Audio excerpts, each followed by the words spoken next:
Bismillahirrahmanirrahim. Assalamualaikum warahmatullahi ta'ala wabarakatuh. Alhamdulillahilladzi khalaqal mauta wal hayata liyabluwakum ayyukum ahsanu amala. Asyhadu an la ilaha illallah wahdah la syarikalah wa asyhadu anna Muhammadan abduhu wa rasuluhu alladzi la nabiyya ba'dah. Sahabat Buninul Islam TV rahimakumullah, tidak ada yang abadi. Ya, mungkin itulah yang sering kali kita dengarkan ketika membicarakan tentang kehidupan dunia ini. Segala sesuatu yang ada di alam dunia ini pasti tidak akan mengalami hal yang abadi. Karena segalanya akan dikembalikan kepada Allah. Kekayaan kita, kemiskinan kita, perbuatan kita, itu semua akan dipinta pertanggungjawaban di hadapan Allah. Tentunya kita sebagai umat Islam yang meyakini akan adanya hari pembalasan, akan adanya hari di mana semua manusia dikumpulkan di hadapan mahkamah Allah untuk dipintai pertanggungjawabannya, sudah semestinya sebagai umat Islam, sebagai hamba yang beriman, kita menjadikan usia kita ini sebagai sarana dalam rangka pengabdian kita di hadapan Allah Subhanahu wa taala. Sahabat Buninul Islam TV rahimakumullah, dalam hal ini Allah Subhanahu wa taala berfirman dalam Quran surat Al-Hasyr ayat ke-18, A'udzu billahi minasy syaithanir rajim. Ya ayyuhalladzina amanu taqullaha wal tanzur nafsum ma qaddamat lighad wattaqullaha innallaha khabirum bima ta'malun. Ayat ini mengajarkan bagaimana Allah Subhanahu wa taala memperhatikan kehidupan orang-orang beriman. Wal tangdur nafsu ma qaddamat lighad. Dengan landasan ayat itu, intinya adalah bagaimana kita menjadikan sejarah sebagai rujukan dalam kehidupan kita sehari-hari. Kenapa harus menjadikan sejarah sebagai rujukan? Karena kita ketika tidak menjadikan sejarah sebagai rujukan, maka hidup kita tidak akan ada progresivitas dalam hal kebaikan.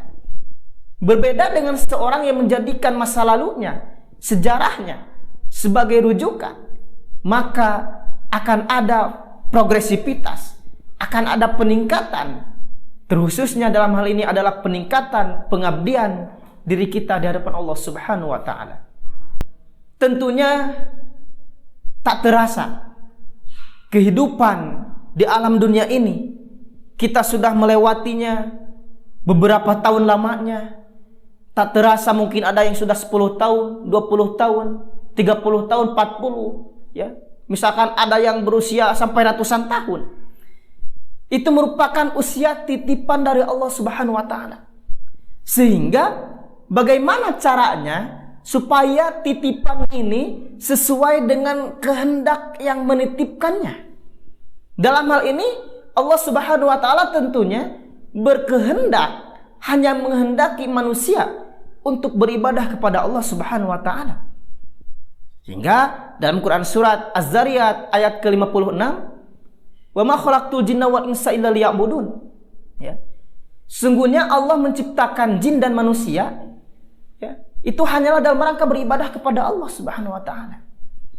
Berarti apakah hidup kita dari tidur dan tidur lagi harus benar ibadah?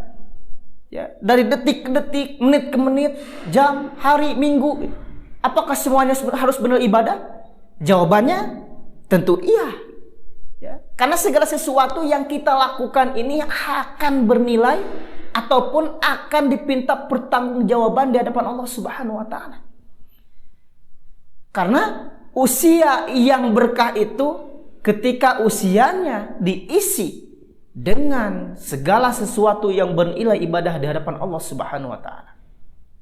Meskipun maksud ibadah di sini, ya, kita harus bisa menjelaskan ataupun harus bisa memaknai ibadah, bukan hanya sebatas ibadah ritual saja. Ya, sehingga maksud daripada illa liya'budun di sini bukan hanya sebatas sholat, bukan hanya sebatas saum, bukan hanya sebatas zakat dan sebagainya. Tapi yang dimaksud illa liya'budun di sini adalah bagaimana hidup kita harus bernilai ibadah, sehingga Islam mengatur sedemikian rupa yang bernilai ibadah ini bukan hanya yang bersifat vertikal, ibadah yang hanya bersifat langsung kepada Allah.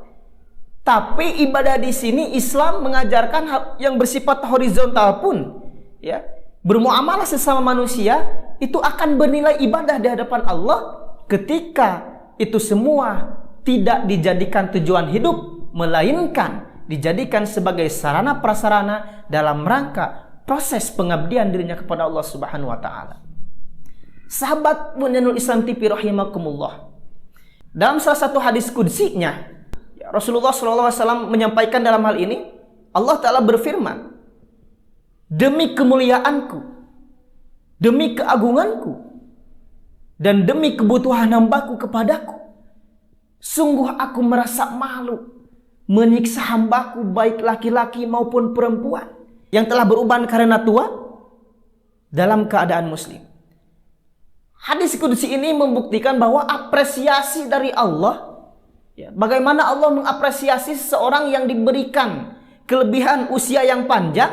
Dengan usianya itu dia tidak keluar dari prinsip-prinsip keimanan, prinsip-prinsip kemusliman, sehingga Allah pun merasa malu menyiksa hamba yang seperti itu.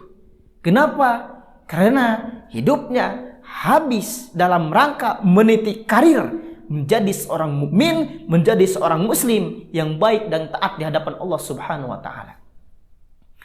Pun dalam salah satu hadisnya yang diriwayatkan oleh Imam At-Tirmidzi, ya, Rasulullah Shallallahu alaihi wasallam pernah ditanya oleh salah seorang sahabat, "Wahai Rasulullah, siapakah yang dimaksud manusia yang baik?" Rasulullah menjawab, qala Rasulullah, "Man tala umuruhu wa hasuna amaluhu." Jadi yang dimaksud orang yang baik adalah dia manusia yang berumur panjang dan juga baik amalnya. Beliau juga ditanya, lantas siapakah yang dimaksud dengan manusia yang jelek itu? Rasulullah pun menjawab, man tala umuruhu wa sa'a amaluhu. Orang yang jelek, orang yang buruk di hadapan Allah adalah orang itu dikasih umur yang panjang, tapi perbuatannya sangatlah buruk, perbuatannya sa'a di hadapan Allah Subhanahu wa taala. Dengan landasan ayat ini, bagaimana kita bisa mengambil pelajaran ternyata, ya, umur itu tidak menjadi jaminan. Pendek ataupun panjang umur tidak menjadi jaminan, bukan menjadi ukuran. Kenapa? Karena umur itu sudah ditetapkan oleh Allah Subhanahu wa taala selagi kita berusia 4 bulan di dalam kandungan seorang ibu. Itu dijelaskan di dalam hadis yang penggalan hadisnya itu adalah wa yu'maru bi arba'i kalimatin rizqihi wa ajalihi wa amalihi sakiyun aw sa'idun. Malaikat telah diperintahkan oleh Allah selama kita berusia 4 bulan di dalam kandungan seorang ibu itu meniupkan 4 hal. Pertama rizkinya, ya, ajalnya, ujian sakiyun aw sa'idun, gitu ya. Ujian yang bersifat berat ataupun ringan maksudnya, itu sudah ditetapkan dalam usia kita ketika kita berusia 4 bulan di dalam rahim seorang ibu. Artinya ajal di sini sudah ada parameternya. Kita meninggal kapan itu sudah ada ketentuannya.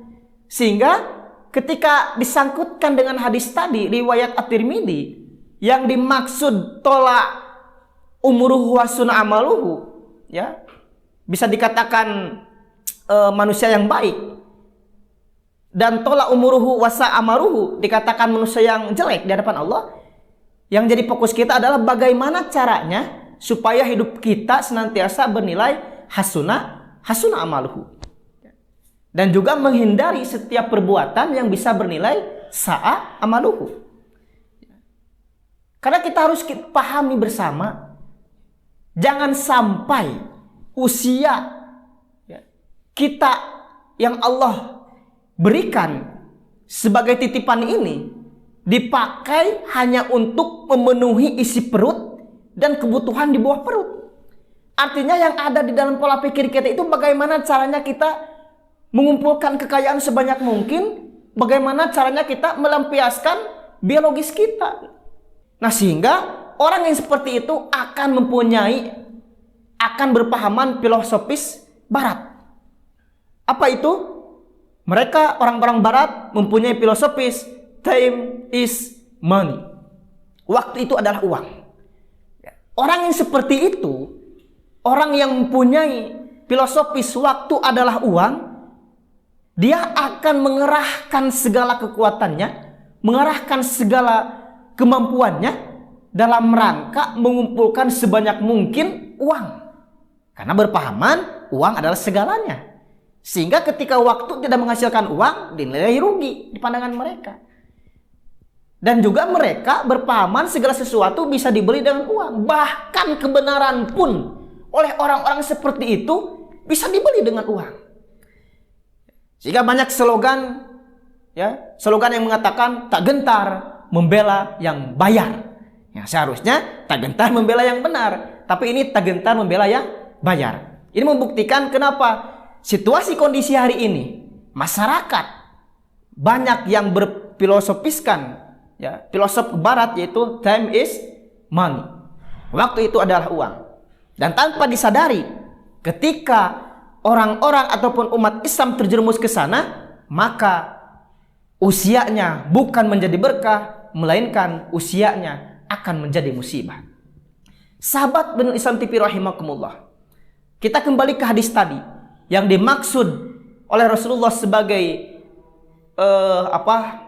orang yang paling baik adalah tola umuruhu wa hasuna amaluhu, dan orang yang paling jelek adalah tola umuruhu wa sa amaluhu.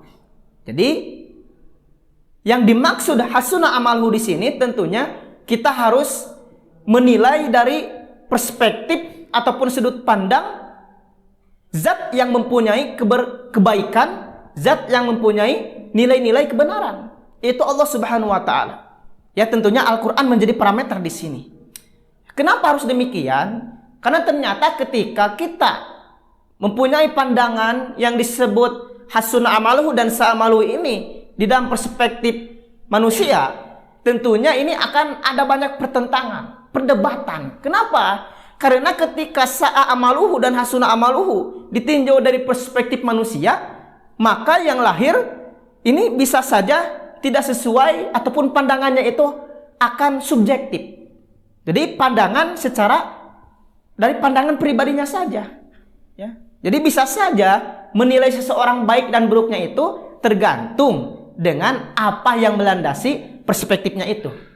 Ya. Nah, sehingga perlulah kita memahami bahwa ternyata hasuna amaluhu di pandangan Allah dan sa'a amaluhu di pandangan Allah itu harus berlandaskan kepada aturan yang sudah ditetapkan oleh Allah, yaitu Al-Quran dan As-Sunnah. Sehingga bagaimana contohnya? Ya, bagaimana ataupun adakah yang menjadi contoh misalkan yang sudah mengamalkan hasuna amaluhu wa sa'a amaluhu itu? Ya, tentunya kita bercermin kepada sejarah kehidupan Rasulullah SAW dalam hal ini.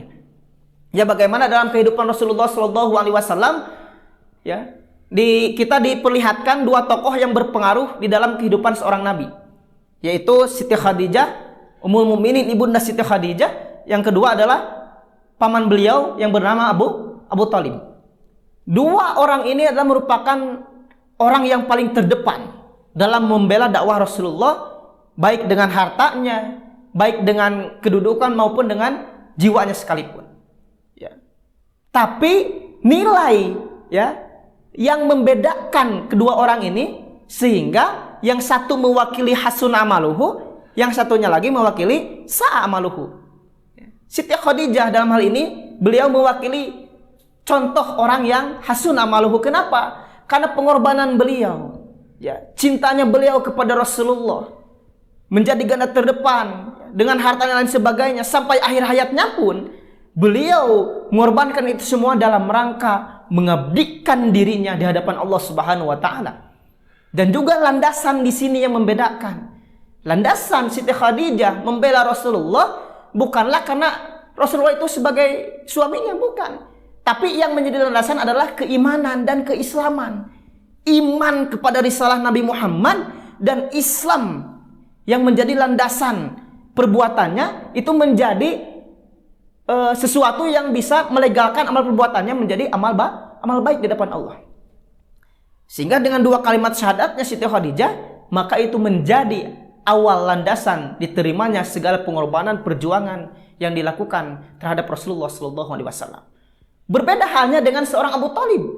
Ya, meskipun secara kasat mata beliau tak ubahnya seperti halnya Siti Khadijah dalam membela Rasulullah. Tapi yang beliau lakukan ini bukan dalam rangka membela risalahnya. Ya, yang dilakukan oleh Abu Thalib ini landasannya pun bukan keimanan, landasannya pun bukan keislaman, melainkan hanya sebatas kekerabatan, kekeluargaan.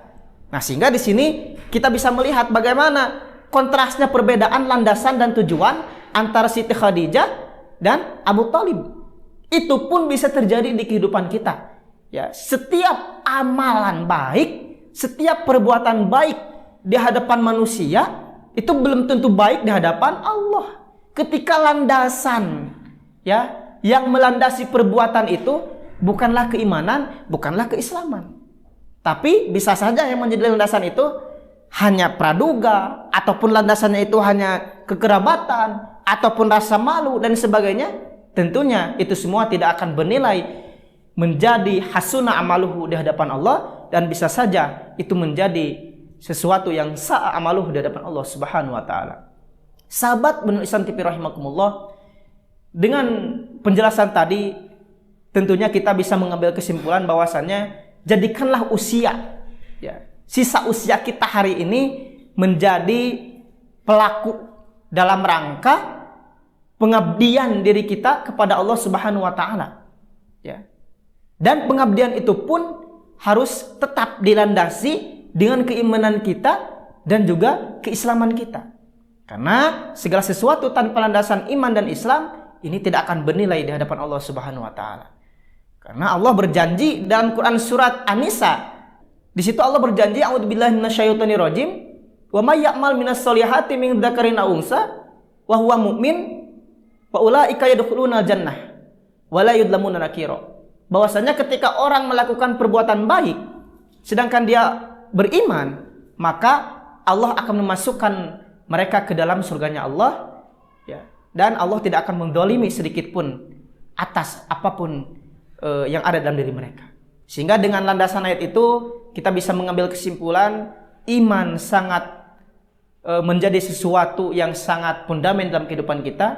Iman dan Islam harus diperjuangkan sampai akhir hayat kita, seperti halnya Ibunda Khadijah memperjuangkan nilai-nilai keimanan dan nilai-nilai keislaman, sehingga wala tamutunna illa wa antum muslimun. Kata Allah, janganlah kalian meninggal kecuali dalam keadaan muslim.